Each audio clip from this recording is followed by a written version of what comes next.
बिस्मिल्लाहिर्रहमानिर्रहीम। आबादगार दोस्तों, अस्सलाम वालेकुम। दोस्तों, कणक जो फसल इंतहाई इम्पॉर्टेंट फसल है, फूड मटीरियल जो फसल है। हिन ते गुज़िरियल कुछ सालन खां वठी जो मेन प्रॉब्लम अचे पियो, जो पाण ॾिसूं पिया, उहो अचे पियो रती जो। ही साल हलियो, इन में छा थियो जो बारिश वग़ैरह कोन थी, जुड़ाली मौसम कोन थी, उन करे असां माना चयो त ही साल जेको आहे सो थी सघे त रती न अचे। बहरहाल असांजे दोस्त अताला खोसे काल्ह जेको आहे सो माना आर्मिंग सिचुएशन ॿुधाई त बाबा रती जेका आहे सा ज़ाहिर थियणु शुरू थी वई आहे इन झुड़ जे करे। जेको क्लाउडी माना इहे थी आहे मौसम, त थोरो पोइ थो थी वियो। त अॼु दोस्तनि खे आउं पाण ॾेखारियां थो त वाक़ई जेको आहे सो माना हीअ रती ॾिसो अची वई आहे। हीअ TD1 जी जिन्स आहे ऐं हिन में ही निशानियूं ॾिसो, ही रती जूं आहिनि। बिल्कुलु सॼो ॿूड़ो जेको आहे रती सां भरिजी वियो आहे।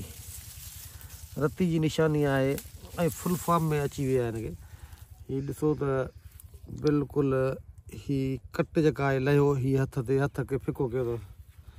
हीअ निशानी आहे रती जी। रती माना जीअं लॻंदी आहे त उहा उन जो रंग लहणु शुरू थी वेंदो आहे। रती सम्झो त फंगस त चवनि था, खणी हिनखे अंग्रेज़ी में सिंधी में असां चऊं त हिन पननि खे ॾढ लॻंदी आहे। माण्हू खे ॾढ लॻंदी आहे हथनि ते पेरनि ते। लोह जे गाटर खे जेको आहे कट लॻंदी आहे। कट, ॾढ या फंगस, इहे सभु शयूं आहिनि। त अहिड़ी पोज़ीशन में हीअ कणक जंहिं में पाण मौजूदु आहियूं, इहा कणक आहे TD1। ऐं हीअ TD1 8 नवंबर जी पोखी आहे। ऐं हिन वक़्तु जेका आहे सा अॼु 8 फेबरवरी आहे। हे बिल्कुलु दाणा करे वई आहे पका ऐं आबू करे वई आहे, यानी 90 ॾींहंनि जी थी वई आहे। बाक़ी हिनखे लहण जे लाइ 30 डेज़ खपंदा, 3 ॾींहं। त 90 ॾींहंनि वारी जेकॾहिं कणक खे रती लॻी त एतिरो नुक़सानु कोन कंदी।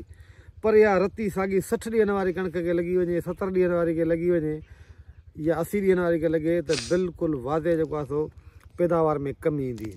ऐं उन करे सभिनी दोस्तनि खे गुज़ारिश इहा हूंदी त पंहिंजे फसलनि जी जेका आहे सा विज़िट कनि ऐं उन्हनि जो गहराई सां मुतालियो कनि। जीअं ही झुड़ थी वियो आहे त उन झुड़ जे करे जेको आहे सो बिल्कुलु इहा रती अची वेंदी, जिते रहियल आहे उते बि अची वेंदी।